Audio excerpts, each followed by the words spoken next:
အားလုံးမင်္ဂလာပါအားလုံးနဲ့တွေ့ရတဲ့အတွက်ဖခင်သခင်ကြီးစွာကိုချီးမွမ်းတဲ့အားလုံးနေကောင်းကြမှာနဲ့ဖခင်သခင်ရဲ့အမှုတပြုတဲ့ရာရမြင်တွေ့ခံစားရမယ်လို့သူယုံကြည်တယ်နေ့တိုင်းမှာနှုတ်ကပတော်ခံယူခြင်းအဖြစ်နေ့တိုင်းမှာဖခင်ရဲ့စကားနားထောင်ခြင်းအဖြစ်အသက်တာထဲမှာဖခင်လှုပ်လှုပ်ခြင်းနေအတိပွင့်နေများစွာမြင်တွေ့ခံစားရမယ်လို့သူယုံကြည်တာဖြစ်ပါတယ်ကျမတို့ဒီနေ့မှာလည်းအတူတူကနှုတ်ကပတော်ကိုအတူတူကလေးလာတော့ကြမယ်ကျမတို့အသက်တာထဲမှာဒီနေ့မှာဖခင်သခင်ဖြစ်စေခြင်းနဲ့ရာကျမတို့အသက်တာထဲမှာဖခင်သခင်အသက်ရှင်ရှောက်လန်းစေခြင်းနဲ့ပုံစံကိုကျမတို့ဒီနေ့မှာအတူတူက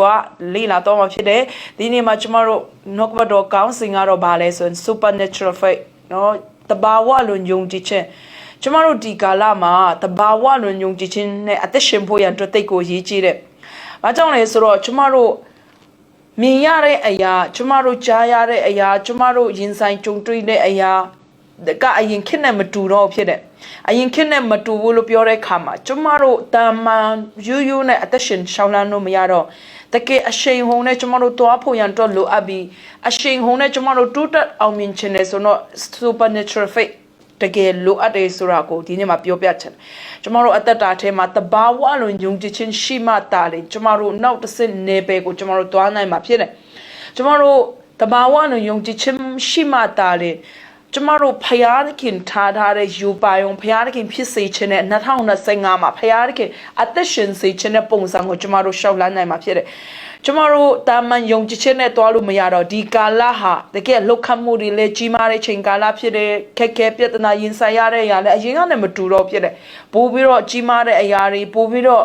တည်င်းတွေဆိုနေကျမတို့ကြားရတဲ့အရင်ကလည်းမတူတော့ဒါကြောင့်မလို့နေ့တိုင်းမှာကျမတို့အဲ့ဒီတည်င်းကိုကြည့်ပြီးတော့ကျမတို့ကြုံရတဲ့အရာကိုကြည့်ပြီးတော့စိတ်သက်ကြတဲ့သူတွေမဟုတ်ဘဲနဲ့တဘာဝလွန်ယုံကြည်ခြင်းနဲ့နေပေအတစ်ထက်ကိုကျမတို့ရှောက်လန်းဖို့ရန်အတွက်လိုအပ်တယ်ကျမတို့ဒီနှစ်ခါနော်ကျမတို့ရဲ့ဝိညာဉ်ကောင်းဆောင်တွေကလည်းနော်ယူပါယုံတကယ်ကျမတို့ရဲ့ခေါင်းစဉ်ကလည်းဘာလဲဆို divine acceleration ဖြစ်တယ်ကျမတို့2025တော့ acceleration နဲ့ကျမတို့တွားဖို့ရန်အတွက်တဘာဝလွန်ယုံကြည်ခြင်းကကျမတို့အတွက်မရှိမဖြစ်လို့အဲ့ဒါဘာကြောင့်လဲဆိုတော့အဲ့တဘာဝလွန်ယုံကြည်ခြင်းကကျမတို့ကိုအနောက်ကနေတွန်းပို့လိုက်မယ်တဘာဝလွန်ယုံကြည်ခြင်းကပဲကျမတို့ကိုအရှိကိုရောက်စေတဲ့အမြင့်ကိုရောက်စေတဲ့ပို့ပြီးတော့မြင့်မားတဲ့နေပယ်ကိုကျမတို့ကိုရောက်စေတဲ့အဲ့တဘာဝလွန်ယုံကြည်ခြင်းကပဲကျမတို့ကိုမဖြစ်နိုင်တဲ့အရာတွေအားလုံးကိုဖြစ်အောင်လုပ်စေနိုင်မှာဖြစ်တယ်။ဒါကြောင့်မလို့ကျမတို့ဒီကာလဟာကျမတို့အရင်တုန်းကပုံစံအရင်တုန်းကယုံကြည်ခြင်းအရင်တုန်းကအသက်ရှင်ရှောင်လန်းမှုနဲ့အသက်ရှင်လို့မြ2024နဲ့2025မတူတော့ဘူး2024ကကြုံတွေ့ရတဲ့အရာနဲ့2025ကြုံတွေ့ရတဲ့အရာမတူတော့2025ပို့ပြီးတော့မြင့်မားတဲ့အရာခက်ခဲတဲ့အရာကြုံတွေ့ရတဲ့အရာပိုမြင့်မားလာတာနဲ့အမြကျမတို့ယုံကြည်ခြင်းနဲ့ပို့ပြီးတော့မြင့်မားဖို့ရန်တော်လိုအပ်တယ်ကျမတို့ယုံကြည်ခြင်းကပို့ပြီးတော့ကျေပြန့်ဖို့ရန်တော်လိုအပ်တယ်ကျမတို့ယုံကြည်ခြင်းကဘာမဆိုဖြစ်လာနိုင်တယ်ဘာမဆိုဖျားလို့ရင်ဖြစ်မယ်မရှိတဲ့အရာတော့မှဖျားလို့ရင်ဘာမဆိုရှိလာမယ်ဆိုတဲ့ယုံကြည်ခြင်းမျိုးကျမတို့ရှိဖို့ရန်တော်လိုအပ်တယ်ကျမဒီနေ့မှာတဘာဝတွင်ယုံကြည်ခြင်းရှိတဲ့သူအသက်တာနဲ့ပတ်သက်ပြီးကျမ်းစာထဲကလူ3ယောက်အကြောင်းကိုကျမလေးလာခြင်းနဲ့ကျမပြောပြခြင်းပထမအဦးဆုံးအနေနဲ့ဘသူရဲ့အသက်တာမှာကျမတို့မြင်တွေ့ရလဲဆိုရင်ယာဣရုရှင်မာကိုခန်းကြီး9အငယ်20ကနေ23ကိုကျမတို့အတူတကွဖတ်ရအောင်ထိုအခါယာဣရုအမိရှိသောတရားစရမိုးသည်လာ၍ကိုတော်ကိုမြင်လင်ခြေတော်ရ၌ပြည့်ဝက်လက်အကျွန်ုပ်၏သမီးငယ်တီလို့ပါပြီသူတော်လေကိုတော်ဒီကြွ၍သူ့ကိုကဲတင်ခြင်းကသူ၏အပေါ်၌လက်ကိုတင်တော်မူလင်အသက်ရှင်တော်မူလိမ့်မည်ဟုများစွာတောင်းပန်၏ပြီးတော့နောက်တစ်ခုကျမဖတ်ချင်တယ်အခန်းကြီး9ကပဲအငယ်41ကနေ40နဲ့သူငယ်ဤလက်ကိုကင်တော်မူလျက်ထလော့တကုတတလိတကုမိဟုမိန်တော်မူ၏အနက်ကမိမငယ်ထလော့ငါဆို၏ဟုဆိုလိုသည်ထိုခဏချင်းတွင်မိမငယ်သည်ထ၍လှမ်းသွား၏သူသည်12နှစ်အရွယ်ရှိ၏ထိုသူတို့သည်အလွန်မိန်မောတွေ့ဝေခြင်းတို့ရောက်၏ဟာလေလုယာယာဣရုရဲ့ယုံကြည်ခြင်းသူ့ရဲ့ယုံကြည်ခြင်းကအယူရိုးတာမန်ယုံကြည်ခြင်းမှာတဘာဝလွန်ယုံကြည်ခြင်းဖြစ်တယ်။သမီးကပြောမယ်ဆိုတေပြီးလို့ဖြစ်တယ်။နေမကောင်းတာတော့မဟုတ်ဘူးเนาะပြောမယ်ဆိုတော့ကတင်ပေါ်ရောက်ပြီးเนาะမကြခင်မှာပြောမယ်ဆိုအတုမအတွက်စီစဉ်ရတော့မယ့်အခြေအနေကာလတစ်ခုရောက်ပြီးဖြစ်တယ်။ tu di lo mio asosong achini di lo mio achini ဖြစ်တဲ့အချိန်မှာတော့မသူ့ရဲ့ယုံကြည်ခြင်းကတဘာဝလွန်ယုံကြည်ခြင်းဖြစ်တယ်ယေရှုခရစ်တော်ကလက်ကိုတင်လိုက်တဲ့ခါမှာလုံးဝကျမ်းမာမယ်ထားလာမယ်အသက်ရှင်လာမယ်ပြန်ပြီးတော့အသက်ရှင်လာမယ်ဆိုတော့ယုံကြည်ခြင်းမျိုးဖြစ်တယ်ကျမတို့လည်းဒီလိုမျိုးယုံကြည်ခြင်းမျိုးရှိဖို့ရန်တွက်လို့ရတယ်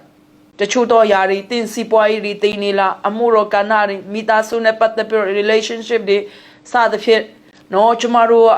နေပယ်တီတီမှာကျမတို့နိုင်ငံကျမတို့စီပွားရေးကဏ္ဍအတီးတီးမှာတည်နေတဲ့အရာတွေများစွာရှိလိမ့်မယ်မျောလင်းချက်မဲစရာတွေအများရှိလိမ့်ဒါပေမဲ့အဲ့ဒီအရာကိုကြည့်ပြီးတော့ကျမတို့ကဒီတိုင်းထိုင်ပြီးတော့ငီးတွားနေရမှာမဟုတ်တဘာဝလွန်ယုံကြည်ခြင်းနဲ့အဲ့အပေါ်မှာဖယားရဲ့အခွင့်အာဏာဖယားရဲ့လှုပ်ဆောင်မဲ့အရာကိုကျမတို့မျောလင်းပြီးတော့အဲ့ဒီလူမျိုးတဘာဝလွန်ယုံကြည်ခြင်းနဲ့ဒီကာလမှာရင်ဆိုင်ရမယ့်ချိန်ကာလဖြစ်တယ်ကျမတို့ဆုံးရှုံးပြီးသားတိတ်ပြီးသားမရှင်တော့တဲ့အရာတော်မှလက်တင်လိုက်တာနဲ့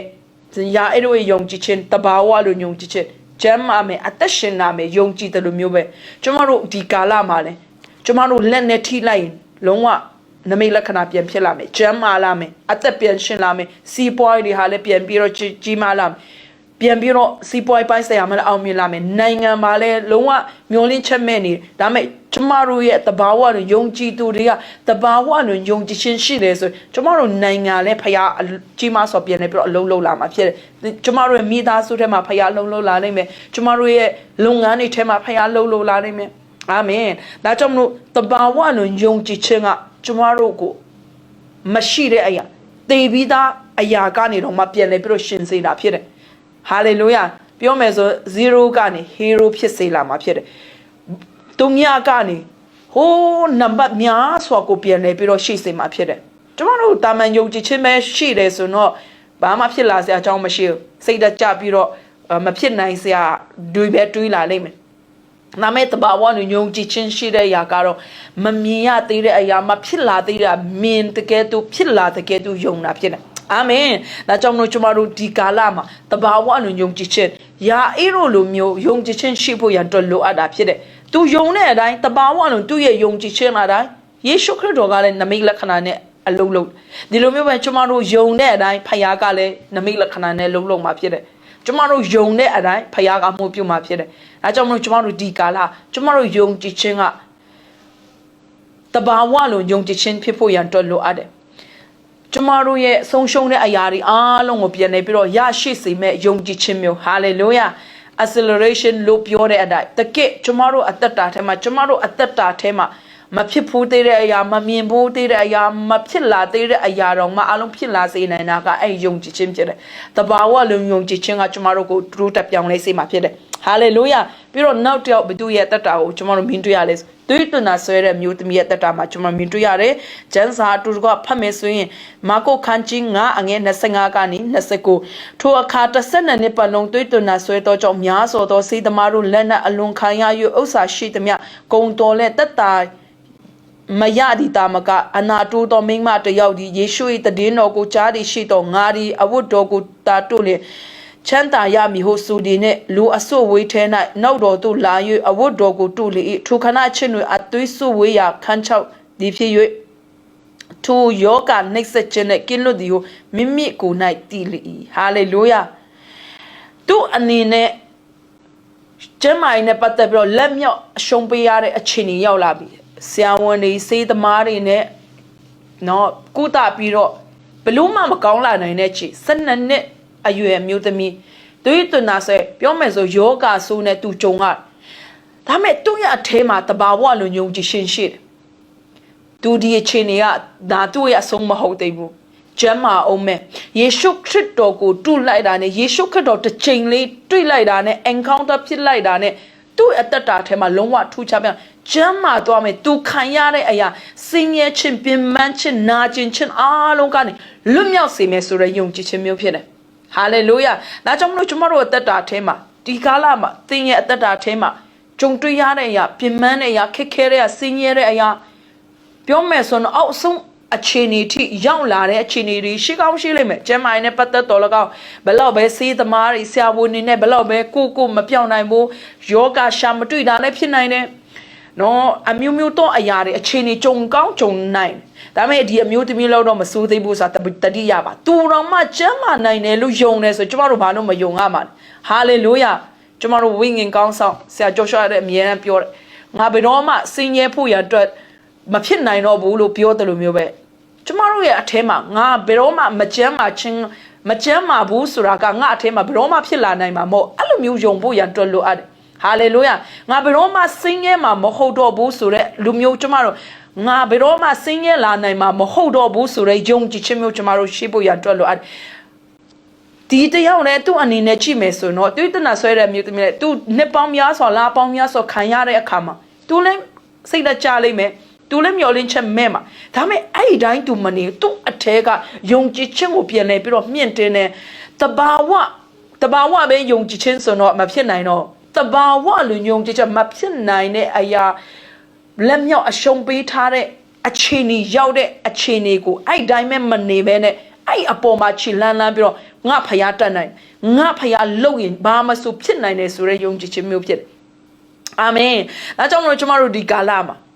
သင်အသက်တာထဲမှာဆုံးရှုံးခဲ့တဲ့အရာတွေပြဿနာပေါင်းများစွာနှစ်ပေါင်းများစွာသင်ရင်ဆိုင်ဖြေရှင်းနေဖြစ်ကောင်းဖြစ်လိမ့်မယ်ရှိကောင်းရှိလိမ့်မယ်အလျှော့မပေးပါနဲ့အရှုံးမပေးပါနဲ့ယုံကြည်ခြင်းထားပါတဘာဝလုံးယုံကြည်ခြင်းနဲ့ဖျားရဲ့ပပွားယေရှုခရစ်တော်ပပွားတော်တွေ့တော်မှာကျမ်းမာမယ်ဆိုတဲ့ဒီအမျိုးသမီးယုံကြည်ခြင်းသူ့ရဲ့ယုံကြည်ခြင်းကသူ့အနာကိုငြိမ်းစေနိုင်တယ်ဆိုရင်ကျမတို့အသက်တာအထဲမှာလေဒီကာလမှာသင်ကြုံတွေ့ရင်ဆိုင်နေရနှစ်ပေါင်းများစွာသင်ဖြည့်ရှင်းနေရပြဿနာဒီနေ့မှာအဲ့ပြဿနာအဲ့ယောဂအဲ့တဆုံတစ်ခုအဲ့ဒီအရာဖျားလုတ်တယ်ဆိုရင်တော့ဘာမှမဆိုဖြစ်လာမယ်ကျမ်းမာလာမယ်ဖြစ်မြောက်လာမယ်အောင်မြင်လာမယ်ဆိုတဲ့ယုံကြည်ခြင်းမျိုးကျမတို့ထားရဒီနေ့မှာဖျားကိုကျမတို့ဖက်ကနေဖျားကိုတဘာဝလူယုံကြည်ခြင်းနဲ့တစ်ချက်လေးတို့လိုက်ယုံမယ်အဲ့တို့လိုက်ခြင်းကကျမတို့ကအဲ့တဘာဝလူယုံကြည်ခြင်းကျမတို့အထဲမှာတကိုးပြန်ဖြစ်လာစေတယ်ကျမတို့အထဲမှာအလုံးမဖြစ်တဲ့အရာတွေအားလုံးပြန်လွတ်ဖြစ်လာစေတယ်တည်နေတဲ့အယူတည်နေတဲ့အရာတွေအားလုံးအလုံးမဖြစ်တော့တဲ့အရာတွေအားလုံးကိုပြန်ပြီးတော့အလုံးလုံးစေမှာဖြစ်တယ်ဟာလေလုယာဒီအမျိုးသမီးရဲ့ယုံကြည်ခြင်းကတဘာဝလူယုံကြည်ခြင်းမျိုးဖြစ်တယ်အာမင်သူ့လောက်တော့ကျမတို့အချိန်နေမစိုးသေးပါဘူးဒါပေမဲ့ကျမတို့တစ်ခါတည်းကြရင်အလျှော့ပေးခြင်းနဲ့အရှုံးပေးခြင်းနဲ့ကျမတို့ကြုံတွေ့ရတဲ့အရာနဲ့ပတ်သက်ပြီးတော့ငြီးတွားခြင်းနဲ့အဲ့ဒီလိုမျိုးမဟုတ်ဘဲနဲ့ဒီအမျိုးသမီးကိုကျမတို့ကြည့်ပြီးတော့သူ့ရဲ့ယုံကြည်ခြင်းမျိုးသူ့အထဲကနေယုံကြည်ခြင်းထွက်လာတဘာဝနဲ့ယုံကြည်ခြင်းမျိုးကျမတို့ရှိဖို့ရန်တွက်လို့ရတယ်နောက်ဆုံးတစ်ယောက်ကတော့ဘယ်သူလဲဆိုနူနာဆွဲတဲ့သူနော်စာမီကျမ်းမှာတော့ကျမတို့ဖတ်တဲ့အခါမှာအနာကြီးယောဂတဲ့နော်ဆိုတော့အနာကြီးယောဂနူနာဆွဲတဲ့သူတစ်ယောက်ကြောင့်ရှမာကိုခန်းချစ်တဲ့အငယ်40ကနေ40နှစ်ကိုဖတ်ခြင်းနဲ့နူနာဆွဲတော်သူတစ်ယောက်ဒီအထာတော်သူလာယူဒူးထောက်လက်ကိုတော့အလိုရှိလေကိုတော့ကိုကျွန်တော်ကိုတန်ရှင်းစေနိုင်တော်မူသည်ဟုတောင်းပန်၏ယေရှုသည်တနာတော်စိတ်ရှိသဖြင့်လက်တော်ကိုဆိုင်၍ထူသူကိုတို့လျက်ငါအလိုရှိတန်ရှင်းခြင်းတို့ရောက်စေဟုမိန်တော်မူ၏ထို့သောမိန်တော်မူသည်ခဏချင်းတွင်နူနာပြောက်၍တန်ရှင်းခြင်းတို့ရောက်လေဟာလေလုယာသူ့ရဲ့ယုံကြည်ခြင်းအတိုင်းသူ့ယုံကြည်ခြင်းကတဘာဝလူယုံကြည်ခြင်းဖြစ်တယ်လူတွေအားလုံးပြစ်ပယ်ခံရတယ်ပြောမယ်ဆိုနူနာဆွဲတယ်ဆိုတဲ့အတိုင်းဘယ်သူမှသူ့ကိုမပေါင်းချင်ဘူးပြစ်ပယ်ခြင်းခံရတယ်ငင်းပယ်ခြင်းခံရတယ်လူတော်ထဲမဝင်တော့တဲ့သူတယောက်ဖြစ်တယ်ဒါပေမဲ့သူ့အထဲမှာယုံကြည်ခြင်းယေရှုစီကိုလာပြီးတော့ဒူးထောက်ကျမတို့တခါတည်းကျကျမတို့ပြဿနာတွေဂျုံတဲ့အခါကျမတို့အခက်အခဲတွေဂျုံတဲ့အခါဒီတိုင်းနေပြီးတော့အိမ်မှာဒီတိုင်းနေတော့ဘာမှထိုးချလာမှာယေရှုစီကိုလာဖို့ရန်တွက်လို့အပ်တယ်ဖခင်เจ้าကိုလာဖို့ရန်တွက်လို့အပ်တယ်ဖခင်အလုံးလုံးတဲ့နေရာဖခင်မျက်မှောက်တော်ထဲကျမတို့တိုးပွင့်ဖို့ရန်တွက်လို့အပ်တယ်ဖခင်အလုံးလုံးတဲ့အသင်းတော်ဖခင်အလုံးလုံးတဲ့မျက်မှောက်တော်တဘာဝလုံးဖခင်အလုံးလုံးတဲ့ကျမ်းမာခြင်းပေးနေတဲ့အသင်းတော်ကိုကျမတို့လာဖို့ရန်တွက်လို့အပ်တယ်ဒီနူနာဆွဲတဲ့သူကလည်းဒီတိုင်းမနေဘူးငါကျမ်းမာခြင်းနဲ့ငါနူနာပြောက်ချင်တယ်ဒီတိုင်းအိမ်မှာကြွေးကြော်ပြီးတော့သူယုံကြည်ခဲ့တာမဟုတ်ဘူးယေရှုစီကိုလာပြီးတော့ကြည့်နော်အထာတော်သူလာယူဒူးထောက်လျက်ကိုတော့ဒူးတော့ရှိသူလူချင်းတဲ့အရာသူတောင်းတတဲ့အရာကျမ်းမာခြင်းတဲ့အရာသူပြောပြတယ်ငါတဘာဝလို့ယုံကြည်ခြင်းရှိတယ်ဒီတိုင်းပဲအိမ်မှာနေငါကျမ်းမာမယ်တချို့သောအရာတွေကကျမတို့အမှားယွန်းတဲ့အတွေးခေါ်တွေမရှိဖို့ရန်တွက်လို့အပ်တာဖြစ်တယ်မှားယွန်းတဲ့ယုံကြည်မှုတွေမရှိဖို့ရန်တွက်လို့ကျမတို့ဒီနူနာဆွဲတဲ့သူမျိုးပဲသူ့ရဲ့ယုံကြည်ခြင်းကငါယေရှုစီကိုလာကျမ်းမာမယ်အထာတော်သူလာပြီးတော့သူလူချင်းနဲ့သူဖြစ်ချင်းနဲ့သူပြောပြအဲ့ချိန်မှာဘာဖြစ်လဲဆို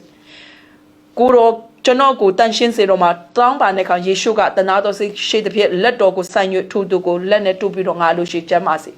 ဟာလေလုယာဖခင်ကလေကျမတို့နဲ့ပတ်သက်ပြီးတော့အလိုရှိတယ်ကျမတို့ဘက်ကနေကျမတို့ရဲ့ယုံကြည်ခြင်းနဲ့ခြေလန်းလန်းနဲ့ရကျမတို့တခါတည်းကျယုံကြည်တော့ယုံကြည်တယ်ဒါမဲ့ခြေလန်းမလားကျမတို့လုံတော့လုံချင်တယ်ဒါမဲ့ခြေလန်းမလားအဲ့ဒီခါမှာတဘာဝလူယုံကြည်ခြင်းအလုပ်တွေမမြင်ရဖခင်အလုပ်လုပ်တဲ့အရာနမိတ်လက္ခဏာမမြင်ရပြစ်ပယ်ခံရတဲ့အရာတွေကနေကျမတို့ဘယ်တော့မှလွတ်မြောက်နိုင်မှာမဟုတ်ဖခင်ကကျမတို့ကိုအလိုမျိုးဖြစ်စေချင်သူစီကိုလာရင်တော့တေးချတာကတော့ယေရှုကတော့မှဒီလိုကျမ်းမာစေတယ်တန်ရှင်းစေတယ်ဆိုတော့ကျမတို့မတန်ရှင်းစေနိုင်စရာအကြောင်းမရှိလူတွေတော်တော်များများကတချို့ຢာတွေဆိုမာယွန်ခဲတယ်နော်တချို့တွေဆိုရင်နော်ဖခင်နဲ့ပတ်သက်ပြီးတော့မားတယ်နော်တချို့ living together နေတဲ့သူတွေရှိတယ်ဖခင်နဲ့ပတ်သက်ပြီးတော့မားပြီးတော့ဖခင်အကြောင်းမလာတော့အဲ့လိုမျိုးမဖြစ်စေချင်ဘူးအဲ့လိုမျိုးပြောလို့မားပြီးတော့မာယွန်းနာကိုအားပေးတာမဟုတ်ကိုယ့်ရဲ့အမားကိုတီးပြီးတော့နောင်တရပြီးတော့ယေရှုစီကိုလာဖို့ရန်တွက်လို့အပ်တယ်ကိုယ့်အသက်တာကိုပြန်လဲပြီးတော့ဆင်ခြင်ပြီးတော့ဖခင်ကိုစီကိုပြန်လာဖို့ရန်တွက်လို့အပ်အတင်းတော့မှတေချာပြန်ပြီးတော့ကောင်းဆောင်နေစီမှာပြန်တောင်းပန်ပြီးတော့ပြန်လာဖို့ရန်တွက်လို့အပ်တယ်အဲ့ဒါမှတာလေကျမတို့အသက်တာထဲမှာခန္ဓာစိတ်ဝိညာဉ်ကျမတို့အသက်တာထဲမှာယောဂကြီးဖြစ်နေတဲ့အရာကျမတို့ရဲ့နော်မမီရတဲ့အရာကျမတို့အသက်တာထဲမှာခံစားနေရတဲ့အရာတွေထဲကနေလွတ်မြောက်နိုင်မှာဖြစ်တယ်ကျမ်းမာနိုင်မှာဖြစ်တယ်အာမင်ဒါကြောင့်မလို့ဒီနိုနာဆွဲတဲ့သူတော်မှကျမ်းမာနိုင်တယ်ဆိုရင်ကျမတို့ဘာလို့မကျမ်းမာနိုင်ရမှာလဲသူတော်မှတဘာဝလူညုံကြည်ချင်းရှိတဲ့အတွက်သူ့ရဲ့အနာရောဂါကျမ်းမာတယ်ကျမတို့အသက်တာထဲမှာလည်းမကျမ်းမာနိုင်စရာအကြောင်းမရှိမလွတ်မြောက်နိုင်စရာအကြောင်းမရှိဘူးဖြစ်တယ်ဒါကြောင့်မဒီနေ့မှာအားပေးချက်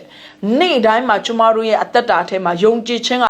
အရင်ကယုံကြည်ခြင်းတာမန်တဘာဝကျမတို့ကြားတဲ့အရာတိတဲ့အရာပေါ်မှာယုံကြတဘာဝဆိုဖခင်ကမြင်လို့မရဘူးကျမတို့ကပြောမယ်ဆိုရင်ဖခင်တူလို့မရဒါပေမဲ့ဖခင်ရှိအဲ့ဒီလူမျိုးပဲကျမတို့ရဲ့တဘာဝလူယုံကြည်ခြင်းကလည်းမဖြစ်လာသေးတဲ့အရာမဖြစ်နိုင်ဘူးဆိုတော့ယုံကြည်နေတဲ့အရာဖြစ်တယ်ဒါကြောင့်မလို့ဒီနေ့မှာတဘာဝလူယုံကြည်ခြင်းနဲ့နေ့တိုင်းကျမတို့အသက်ရှင်ရအောင်လို့အားပေးခြင်းနဲ့အရောက်ချင်းစီတိုင်းဖခင်ကောင်းချီးပေးပါစေ